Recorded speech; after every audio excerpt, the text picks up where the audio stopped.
Don't make these 10 financial planning mistakes. Financial planning warning. Don't let money slip through your fingers. Don't wait. Accelerate your wealth today. Look, we have too much out there about needs analysis. How much you need in the future? It's hard to even tell. This is about maximization. Far too many people are delaying economic independence because they're buying into a faulty financial framework. And we don't have enough emphasis on cash recovery and financial planning. Plus, we have people putting money in managed funds, and index funds beat them 90% of the time over 20 years. So the fees aren't really worth it. And really the big problem is people are in this accumulation mindset. Set it and forget it. Hope that 30 years from today, compound interest will kick in, and it fails 95% of the time. Imagine that, 95% failure rate. We're going to flip that. We're going to make sure that you have success here. The other problem with like needs analysis or financial planning is it's very inaccurate. How much do you think you'll need in the future? How are we qualified to tell? We don't know what the price of things are going to be. We don't know exactly what inflation is going to look like, or interest rates, or tax hikes, or artificial intelligence. A lot of the problems with financial planning comes down to people are missing pieces. They don't have the right team. Maybe they go and they buy a product, or a professional pitches them that before they even have a plan. And before you have a plan, it's more about having the right perspective. And if you're not coming from abundance and saying, what is it I really want? Then what happens is at the very bottom, we're missing this purpose. And the purpose gets this focus. Anyway, we'll get in that deeper. And so for a lot of people, they have a false sense of security when it comes to their finances and their financial planning. Just because they have a 401k or an IRA or an RRSP for our Canadian folk, they feel like, okay, I'm good, but is it actually going to produce the results that you want? And then we have a lot of misleading factors like average rates of return versus actual return. We account for volatility when we account for fees. What we find is what people think they're getting versus what they're actually getting are two very different numbers. And I want to help you identify, dissect that, and understand it. And finally, most of financial planning, it's about neglecting your quality of life today. Hey, can you just save more? Can you cut out more expenses? How good can you be at budgeting? You should feel guilty for investing your money in yourself or enjoying your life along the way. This is a problem because it actually is diametrically opposed to you getting the results that you really want. So let's just start with like creating some momentum with your money. Fast money wins, right? So before you save another dollar, before you try to scrimp your way to wealth, really the key comes down to plugging leaks. So if you look at your investments, do you have fees that aren't helping? Do they actually harm performance? If people have retirement plans, their IRAs sometimes have admin fees and legal fees, and sometimes the admin fees are a percentage of assets, not just a flat fee. Plus, in mutual funds, you find 12B1 fees. These are marketing fees that are for the institution, not for you. There's other brokerage fees when you have A shares or B shares or C shares that are kind of the sales commissions that come up as well. So what's the first thing you could do? You could find out if you have these plans, you can roll them over tax-free if it's not at your current employer. And sometimes you can, depending on the provision. You can find flat fee administrators. You can actually stop funding your retirement plan to instead create a cash flow asset. So if you're a business owner, what does that look like? It could be equipment for your business. It could be an A-team or employee because far too many people kind of scrimp there and they don't pay enough, so they don't get the very top talent. It might only cost you 10, 20% more, but you get 5,200% better results according to IBM study. Or back in the day, Steve Jobs said his greatest strategic advantage was having the right employee because they produced so much more than anyone else. Maybe you could buy ads on YouTube or Meta. Maybe you could take that money and create intellectual property. You could do something that adds more value to your existing clients or allows you to reach more people. That's the key. I want you to think in value creation first. I want you to think in cash flow over accumulation. I want you to think in financial independence where you have assets that create cash flow to cover your expenses rather than having to take a percentage of your income to save it and wait for 30 years before it finally pays off. I kind of feel like it's a ream. I mean, think about it. Does Wall Street, do they have a brand we would trust in any other business? I mean, think about it. Every movie. They always show Wall Street as an evil place you should never give your money to, right? If people still do it for some reason. Let's go through some movies. Wall Street. That's just a movie about legalized white-collar crime. Did you know after that movie came out, there was a 400% increase in people applying to be a broker? Why? Because they wanted hot chicks, cocaine, and private jets. How about Wolf of Wall Street? That's like white-collar crime, but just more drugs. How about Boiler Room? You see that one? That's white-collar crime, even more drugs, and Ben Affleck for some reason. Well, I gotta say, it was like one of the coolest speeches in a movie ever. So what do you think's scarier? Wall Street or Elm Street? Nightmare on Elm Street 16. Freddy's back, and this time he's your broker. Come on, to be fair, these movies aren't wrong. Wall Street doesn't have a track record you'd trust in any other business. Wall Street Airlines, hey, we'll get you there 87% of the time. Sometimes our planes go up. Sometimes our planes come crashing down. Remember, folks, high risk equals high return, or the possibility of no return. Okay. From your broker, it's not something you want to hear a pilot, right? Say, it's like, hey, I think we're going to get there. That's okay if your broker says, I think it's going to be okay, but not so much if you're on an airplane. What about Wall Street Hospital? How would that brand be? Hey, doc, was the surgery a success? Well, depends on your definition of success. I mean, it was a total success for us because we got paid. Not so much for you because we lost one of your kidneys. Worst part, it was just a routine knee scope. So, look, don't make these mistakes when investing. The first mistake people make is instead of thinking, how do I maximize my money and get the very most by having it be tax efficient, protecting the downside and risk, making sure that it's going to be there in the future, we get in this place where it's like, well, what do you think you'll need in the future? And then they kind of reverse engineer and say, well, this is how much you have to put in based upon this interest rate, as if we control or can predict the interest rate, or even if we can predict what we need. If we went back 20 years, what did people think they needed? We didn't have the AI that we have today. I mean, back 20 years ago, a computer was more of a luxury than a necessity. I mean, there's people with bricks in the brick phones in their car 25, 30 years ago, or pagers. Now, I mean, just everyone has a cell phone. So the problem with needs analysis is like reverse engineering and not knowing what the moving target is in the future because of inflation. So look, this is really about making sure personal finance is personal and that you're looking at your preferences, sure, but needs planning is faulty. What I want you to do is think maximization. That's the key. Do the very best you can with every single dollar you have. That's the difference. So that you just continue to focus on cash flow and do that sooner than later. See, when we're in a needs analysis, like how much money do we have to put away, assuming a certain tax rate, assuming a certain interest rate, and accounting hopefully for inflation. And then when can we retire? Well, what if interest rates don't cooperate or inflation's higher? Do we just wait longer? I would read articles when I first got into financial planning. And these articles from like Money Magazine and Kiplinger's would say something like, hey, look, the market isn't doing what you want. So maybe what you have to do is just add more money. Okay, so it didn't perform, add more money when time has passed and I don't have that extra time value of money where I have opportunity for it to grow exponentially with compound interest. Okay, that's not great. Maybe take more risk. Well, maybe risk is what got you in that place in the first place. And now they're telling you to take more risk, or like wait longer doesn't sound like a really good plan. So they're saying add more money, take more risk, or wait longer. Or some of them would say, if you're willing to move to Ecuador or a third world country, your dollar will go further. Well, why not do that today? See, it's really bad advice because ultimately it's not saying what could that dollar do that benefits you now and in the future. And that's what cash flow can focus on. When we're creating cash flow with our money, it kind of helps pay for the expenses and then hopefully get there in 10 years or less. Not waiting for 30 years and finding out it didn't work, but starting to create cash flow with assets like real estate for the right person, or businesses or acquiring businesses for the right person, or someone like me creating intellectual property and creating like a cash flow generator with that, instead of just speculating with investments that are diversified into a bunch of things you don't understand that don't create cash flow along the way, and then hoping when you're age 65 it's all going to work out and finding out 95% of the time it fails. A little passionate about this. So the second issue in financial planning is it really delays economic independence because it's such a faulty framework. You've probably heard set it and forget it. Dollar cost average. Invest early, often, and always. These are kind of the notions that they tell you. But financial independence is where you have enough recurring revenue from assets to cover your expenses. So if you only focus on accumulation, you neglect cash flow and you don't actually get trained or educated and learn how to create that cash flow. And now when you retire, you're kind of a slave to interest rate fluctuations. Oh, interest rates went down, you have less income coming in. Oh, inflation's higher than anticipated. You can't quite buy as much as you thought. Oh, they raised taxes because they're $36 trillion in debt. Less money for you.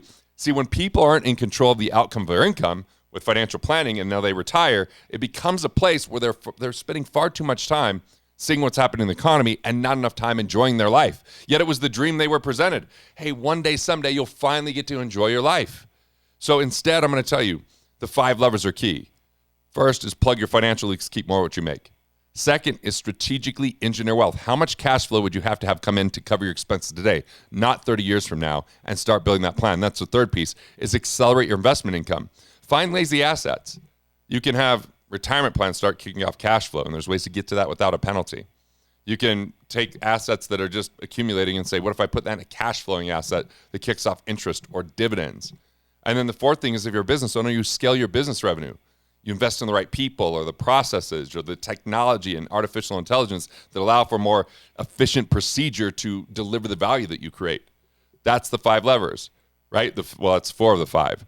Plug leaks, engineer wealth, accelerate investment income, scale revenue, and then finally, make it count. Invest in yourself. Enjoy your quality of life along the way. Protect and build your energy. Do the things that you want to do less of what you don't want to do by offloading and delegating. That's why entrepreneurship is such a gift, because then you have a lot more control over those factors. The third issue with financial planning, there's just not enough emphasis on cash recovery. This was the first lever. Why not plug financial leaks? Before you save another penny, before you pinch pennies, before you reduce your expenses, before you overly budget and suffocate yourself, focus too much on reduction and not enough on production, plug leaks. The 4 I's to plugging leaks are, first, the IRS. Stop tipping the government. Get a strategy that puts more money in your pocket, because you're paying plenty of tax with excise tax, sales tax, state tax. There's so many taxes out there. You know, what we pay to work, because there's, payroll taxes. We pay to eat because there's sales taxes on all the food that we buy. We pay even when we die if we don't prepare properly with estate taxes. So income taxes, a lot of people overpay that because they don't have a plan. The second I is interest. And I'm telling you, if you can learn how to restructure loans to be more efficient, or renegotiate your interest rates to pay less interest, or simply reallocate funds that are underperforming to pay off higher interest rate loans, you can plug those leaks and keep more of what you make. Like I remember, I was in Minneapolis, and I remember this because it was negative 22, and I flew there from where was that? Somewhere in Mexico, like Cabo, and it was like 80 degrees there. It's like, man, it's like 100-degree difference, and everybody's talking about they couldn't get their cars to start and had to hire someone to come out and use some special tool. And I was speaking, and the person, before I was even going, kept raising their hand. I was like checking my zipper. Is it down? Why is this person raising their hand? I haven't even started. And I ignored it. Finally, they stood up, so I just said, yeah. Like, you know what? I'm a CPA. My husband's the doctor. He heard you speak, signed up, and I was super skeptical because we had a 10-year plan of how we were going to get rid of our loans. And you know what? You said that you could get that by a third. So like in 6.5 years or so that we'd be able to pay those off. And that's not true. That's not what happened. I was like, oh, shit. Like, yeah, we're going to have this paid off in 39 months. What do? They restructured loans. They reallocated funds. They renegotiated interest rates. And it completely made a huge difference. So I was good because I didn't want to have to go outside and freeze if it was like going to be a confrontation. It was just that they were excited to tell me about what they had implemented over the last 8-9 months. So the third I is investments. Like if you have hidden fees, or if you're paying too much in commission, like there's people with American funds out there. American funds are one of the most expensive fund families in the world. You're paying upwards of 5%. That's just cutting out so much of your return. Why not go to an index fund if that's what you're doing? Talk to an investment advisor, but ultimately 90% of the time after 20 years, an index fund beats a managed fund. 9 out of 10 times. Those are odds that it might make sense to go to an index fund or a robo-advisor and to reduce those fees. Let's think about that. So 20-year period, the majority of actively managed mutual funds and ETFs underperform an S&P 500 index. This is data from the S&P 500 Dow Jones indices. So less than 10% of actively managed funds win over 20 years. So why don't we just plug financial leaks? The fourth I is insurance. People have duplicate coverages, improper structure, and that inefficiency means there's more money to the insurance company and less to you. If you focus on the 4 I's and plug leaks, guess what? You'll put a lot more money in your pocket. All right, the fifth one here with the problem with financial planning is accumulation. Just this notion of accumulation is that wealth is a function. Let me just draw this out. It's a belief that wealth really comes down to 3 factors. That it equals how much money can you put in? So this is where we hear, hey, it takes money to make money, right? It takes money to make money. You've heard that. That's what people tell you when they want your money. So if you think, I have to add more money, how do you do that? Most people think, I got to live within my means. It means I got to reduce my spending, enjoy money less, and just work more, work harder, and save more money. The second thing is they're like, well, it's what kind of return can you get? And I'm sure you've heard high risk equals high return, but risk means chance of losing. So how does increasing your chance of losing help you win? It doesn't. It's about mitigating risk and minimizing it. But when we're told to take risk, all of a sudden we put our money in a place where it's more likely to lose. And when we lose, it's a big setback. And then they say, hey, it's how long can you wait? The best things come to those who wait. This isn't some old Heinz ketchup commercial. And if you're young and you didn't, so those would be like, they'd set it because it was hard to get the ketchup out of these bottles and then walk around and they'd be at the bottom of it building and it would finally drip down and like, oh, the best things come to those who wait. It was all these stories around that. But guess what? If you wait, slow money loses. So if you're like, oh, I'm just going to, hopefully it pays off and it keeps procrastinating and delaying and you're hoping it works out. Like money times rate times time is the accumulation model. High risk equals high return. I'm sorry, but it doesn't. People that are the best at mitigating risk win. There was a conference where a bunch of journalists were presenting to entrepreneurs saying, we've interviewed so many entrepreneurs and what we've decided in our research is the reason entrepreneurs are wealthier is because they're willing to take risk. And Peter Drucker stood up and said, that's not true at all. He says they're the best at mitigating and manage risk. Those that take too much risk lose. It looks like they're taking risk, but they're being scientific and they're looking at due diligence processes and they're being calculated and they're testing things. See, this is the key. And that whole, it takes time. That's like kind of this compound interest notion of waiting for 30 years before it finally takes off. The first 10 years is anemic. It's so slow. The next 10 years it starts, you're reinvesting your dollars, it's going pretty good. But it's the last 10 years where you get that growth. Well, guess what? If your plan's not working and you're 10, 15 years in and they're like, well, just wait longer. Well, now you got to wait another 10 or 15 years?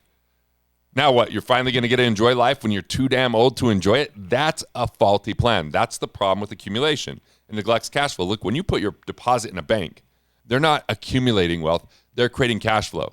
You make a deposit, they take your money and rent it out to someone else for more than they pay you to rent your money. And that spread is a really good return. Think of it this way. If they were just happen to be giving you 3%, but then they turned around and lent it out for a car loan for 6%, the difference between that is 100% markup. That's an amazing return. Let's say they're paying you $30, they're selling it for $60. That's $30 of profit, and guess how much money was theirs? Zero. Maybe they had to have 10% in reserves. So it didn't take money to make money. It took your money for them to make money, and they're in the cash flow game. Now, we've just seen in financial planning that most people say, yeah, but I have a fiduciary. And that sounds great. It means, yeah, fiduciary. Okay, they're going to make your best interest. They're thinking of what's best for you. But the deal is, what it really boiled down to, fiduciaries typically don't create cash flow. They just charge a 1 to 1.5% fee on your assets. And you'll see places like Fisher Investments say, we make money when you make money. Guess what? When the market goes down, they still take their percentage. They don't forfeit that. Sure, they make more money if you make more money, but of course they want you to accumulate. You reinvest money, and now they're making more money on your money. If you're in cash flow, and it might be assets that they don't get any commission on or they can't get a fee on, that's the problem. Financial planning is limited to how they get compensated. It's a faulty kind of framework. So, I don't know. It's just, I don't see how charging a fee on assets under management means they put your best interests at first. It means that you have an over-reliance on the stock market of performance. They're not talking about private capital.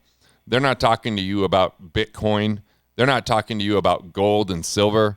They're not talking to you about real estate. They're not talking about tax liens. There's just so many things that they're not getting paid on. And maybe in real estate, they might do what's called a REIT, R-E-I-T, a real estate investment trust, and then they can get a percentage of that because it's essentially a fund inside of real estate, but you might not get all the benefits of the tax benefits.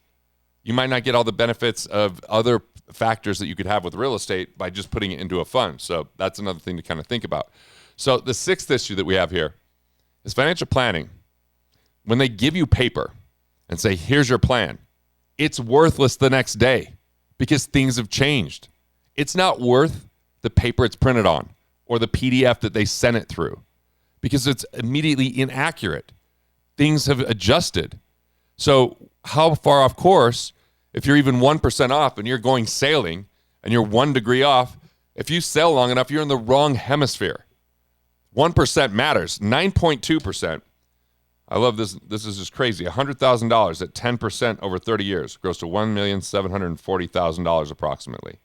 That same $100,000 at 9.2% because it didn't perform how you wanted it to is $1.3 million.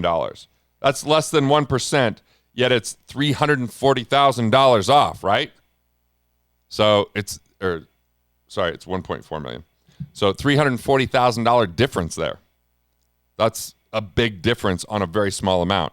That's not accounting for inflation. That's not accounting for life interruptions and those kind of things. So it's certain the predictions aren't going to happen. Now, the seventh thing with most financial planning is there's missing pieces. The overemphasis is they get paid an asset under management fee as a fiduciary, but they're not attorneys.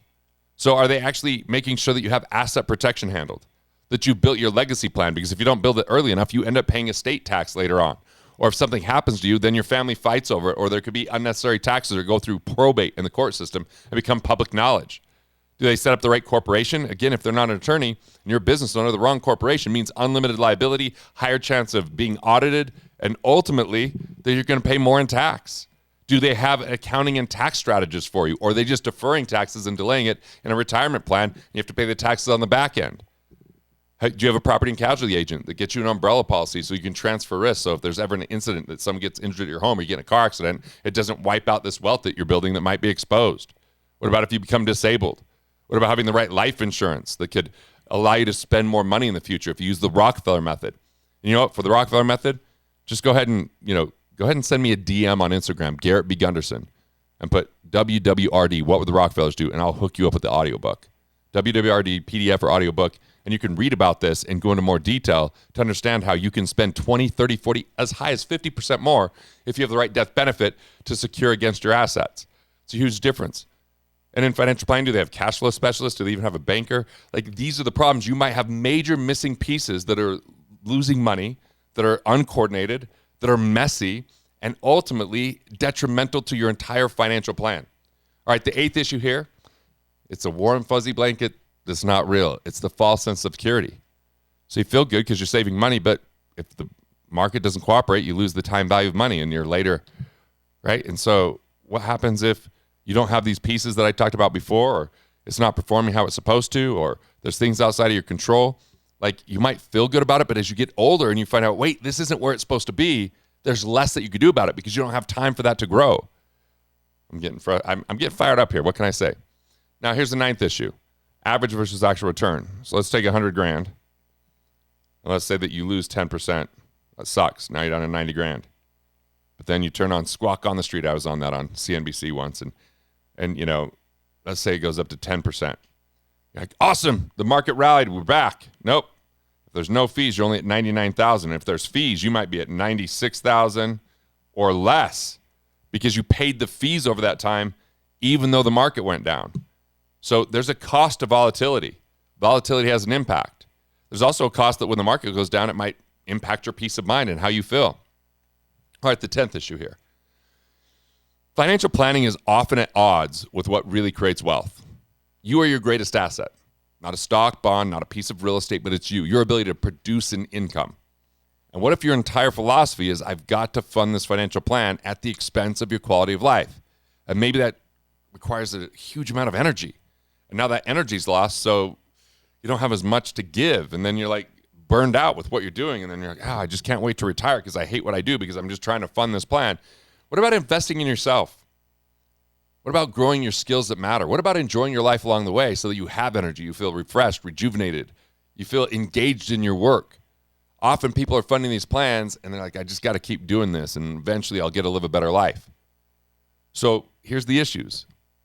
We don't know what we need in the future, so trying to reduce this to needs analysis to determine how much to fund. If we're like, okay, I want sometime in the future, I want this, let's say you want $1 million in the future. Like, awesome, I want this $1 million. And they're like, well, what do you think you can earn? Well, I think we can earn 7%. All right, well, then you need to fund X amount. But what if you don't earn 7? You're at 6%. So you have to increase that. What if you find out $1 million spends like $500,000 10 years from now? And you're like, wait, that's not enough. What we really need is $2 million. Now you're 10 years lost, and you have to go, well, I have to try to get a better return, but how do you control that? How do you go from 7 to 14%? What investments are going to get you that? How much money would you actually have to put in to get to this $2 million? That's the problem with needs analysis. And this notion of waiting for 30 years to find out if it works out, that's the second issue, is you delay economic independence because it's a faulty framework.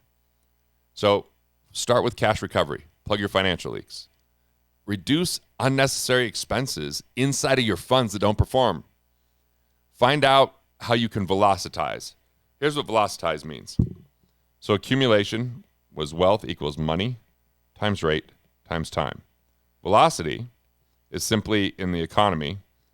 Oh, sorry, I just hit that wrong thing there. Okay, is the GDP, or the output of an economy, divided by the money supply. So the more times this money circulates, the more output we have. How does that circulate? Through exchange. Serving others, solving problems, buying goods. A dollar gets spent, it's not the end of its life. Someone else spends it. How often does that dollar circulate? That's our velocity. So in our own life, the way we create velocity is we have our output, or our own GDP, divided by our inputs. Now, you can reduce the amount you spend so that you have more output. That's budgeting. That's one philosophy. Another philosophy would be like, if you want more output, why don't you just get more efficient? The 4 I's. Let's plug leaks. So now there's more output without you having to cut back. Or here's the real game changer.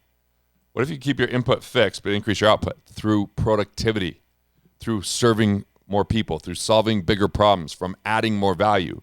It's you expand your means. You grow yourself and therefore grow your wealth.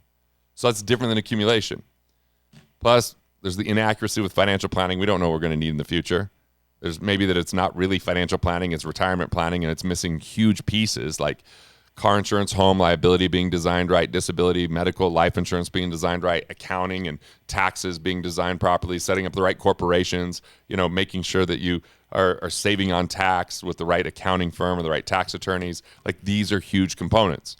I don't want you to have some false sense of security just because you're funding it. I want you to see whether it's working or not, because you're creating financial independence. And if the cash flow stops, there's a problem with the plan.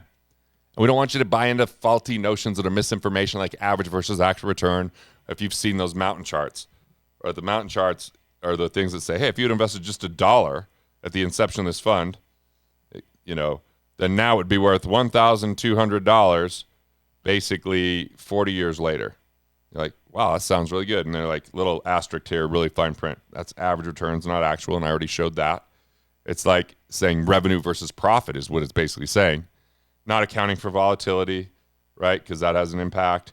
Not guaranteed for, past results are not an indicator of future. And like, you don't know what if it goes down right when you go to retire. Like, there's just all these factors that they usually only show mountain charts when it's trending up, and then don't print them for a little while or don't show them for a little while. So, what I really want you to figure out is, like, how can you live a better quality of life along the way so that you build a life you don't want to retire from? Create financial independence so you can swing for the fences in your vision and really do something that's meaningful to you. I feel like accumulation is just slow. It's dogmatic. It's devoid of accountability. You make the institutions rich at your expense. It doesn't take money to make money. It takes relationships and ideas, value and exchange. You can plug financial leaks and keep more of what you make, rather than try to chase double the return by risking and not knowing whether you're going to get that inside of aggressive mutual funds and a 401k. You just pay less in interest, pay less in tax, and you can put that money somewhere safe and get further along, right? So I don't want you to be in a financial plan that's inefficient, that's inaccurate. I don't want you to be in a place where you haven't addressed these critical areas that put more money in your pocket and give you more peace of mind. I don't want you to only do things that the advisors get paid on if they're missing the comprehensive picture. And if they don't collaborate, it's not financial planning. So, what would money Jesus do? Look, I get it. I look like Jesus. I just don't have his powers. Like, he walked on water. I could barely swim. He rose from the dead. Took me a while to get up this morning. He turned water into wine. No, I turned water into pee. So I got to say, we both have pretty great apps, though. So what would Money Jesus do? Maximize. Do the best you can. Add the most value. Become a better value creator. Create financial independence. Plug your financial leaks. Invest back into yourself. Exponentially increase your impact. Get financially organized. Address these financial blind spots. Do a financial health assessment. You know what? Go ahead and put FHA in Instagram, Garrett B. Gunderson, on the DMs, and I'll send you a financial health assessment. You'll understand where you're set, where you're not set, and where you have these blind spots. That way you can address them. See, we're all in store for financial surprises, just they don't have to derail you or harm you if you address them beforehand. But don't be lulled into this notion that, oh, I'm okay, I have a financial plan. Do you? Or is it just a bunch of paper with projections that mean nothing? Financial plan means that you're set in all these areas: car, home, life, disability, medical, accounting, corporate structure, asset protection, legacy plans, like cash flow, financial independence. That's the key. So take back control of your finances. Build the life that you love and create that life you don't want to retire from.